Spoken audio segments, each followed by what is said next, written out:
महाराष्ट्रातील सर्व शेतकरी व मान्यवर बंधू भगिनींना माझा नमस्कार.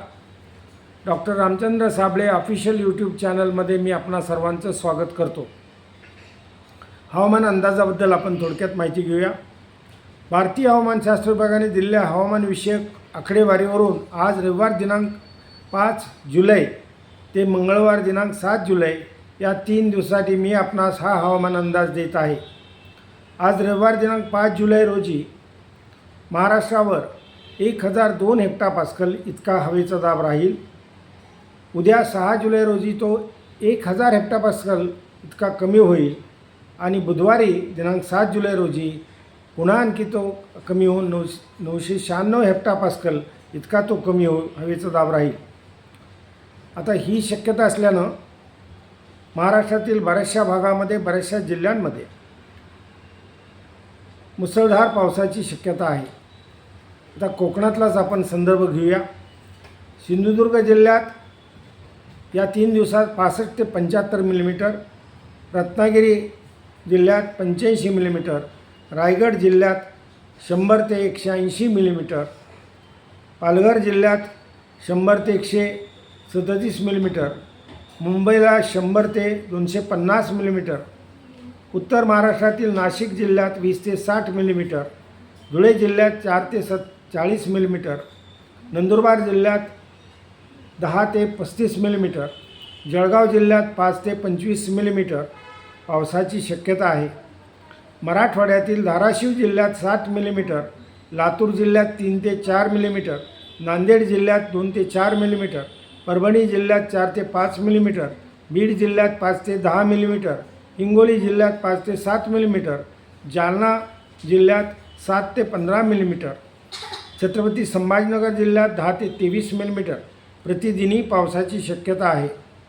पश्चिम विदर्भात बुलढाणा जिल्ह्यात 5 ते 20 मिलीमीटर, अकोला जिल्ह्यात 4 ते 42 मिलीमीटर, वाशिम जिल्ह्यात 5 ते 30 मिलीमीटर, अमरावती जिल्ह्यात 6 ते 36 मिलीमीटर पावसाची शक्यता आहे. आता मध्य विदर्भात यवतमाळला जिल्ह्यात 4 ते 12 मिलीमीटर, वर्धा जिल्ह्यात 11 ते 16 मिलीमीटर, नागपूर जिल्ह्यात 16 ते 28 मिलीमीटर पावसाची शक्यता आहे. पूर्व विदर्भातील चंद्रपूर जिल्ह्यात 4 ते 8 मिलीमीटर, गडचिरोली जिल्ह्यात 5 ते 14 मिलीमीटर, भंडारा जिल्ह्यात 11 ते 30 मिलीमीटर आणि गोंदिया जिल्ह्यात साधारणपणे 8 ते 28 मिलीमीटर पावसाची शक्यता आहे.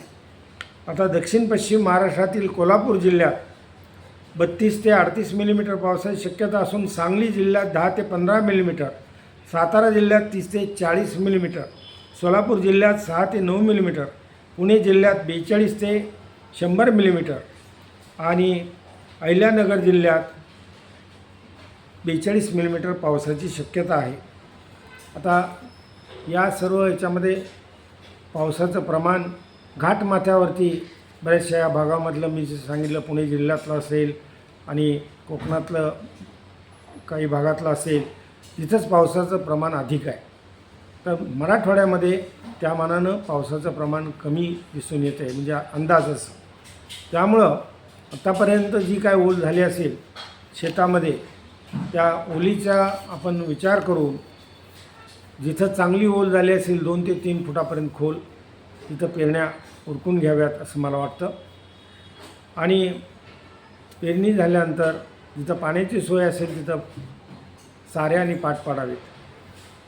त्यानंतर ज्या शेतकऱ्यांना आपली फळबागांची रोपं लावायची हीच एक वेळ आहे, चांगली वेळ आहे की आपले खड्डे तयार असतील तर आपण विविध फळबागांच्या साठी रोपं आणली असतील तर त्या रोपांची ही लागवड सरळ उभी रोपं लावून खड्ड्यामध्ये, त्या खड्ड्यामध्ये शेणखत, सुपरफॉस्फेटचं थोडंफार प्रमाण आणि माती आणि मिसळलेलं असेल त्यात सरळ रोप लावून त्याची लागवड करावी.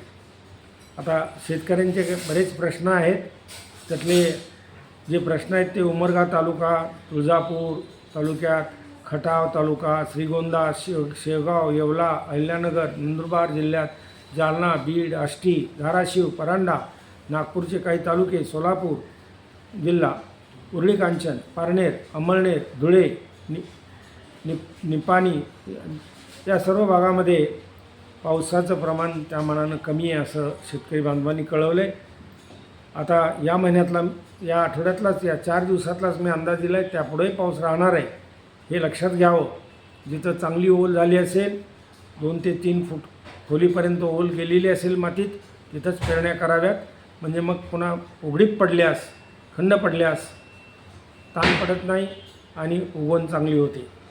आता काही प्रश्न आयोडीबद्दल विचारलेले आहेत की आयोडीबद्दल मी म्हटलं होतं मागच्या वेळेलाच की 27°C ते 28°C काही भागामध्ये, हिंदी महासागराच्या पश्चिम भागामध्ये तापमान वाढताना दिसतं आहे. ते थोडं आणखी वाढलं की आयोडी चांगला स्ट्रॉंग पॉझिटिव्ह होईल. भारतीय हवामानशास्त्र विभागाच्या अंदाजानुसार ऑगस्ट महिन्यात तो चांगला पॉझिटिव्ह आयोडी निर्माण होईल.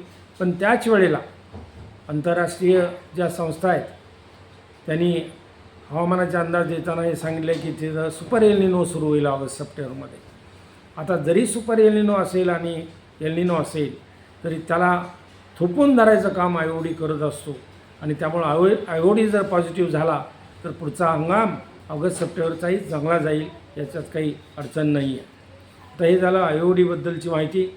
नंतर जुलै महिन्यात सरासरी एवढा पाऊस होईल का असा प्रश्न विचारला आहे. त्यानंतर काही प्रश्न असे आहेत की उजनी धरण भरेल का वगैरे, याबद्दल आपण नंतर बोलू. नंतर पुढच्या आता पाऊस कसा होतो ते पाहू, त्याप्रमाणे नंतर आपण जरूर बोलूया. आता शेतकऱ्यांचे काही प्रतिक्रिया आणि अभिप्राय देखील आलेले आहेत. त्याच्यामध्ये बहुतांशी शेतकऱ्यांनी हा मी जो अंदाज देतो आहे तो अतिशय उपयुक्त आहे शेतकऱ्यांच्यासाठी आणि त्याचा फायदा शेतकऱ्यांना होतो आहे असं मला कळवलं आहे. छान माहिती मी देतो आहे असंही मला कळवलं आहे.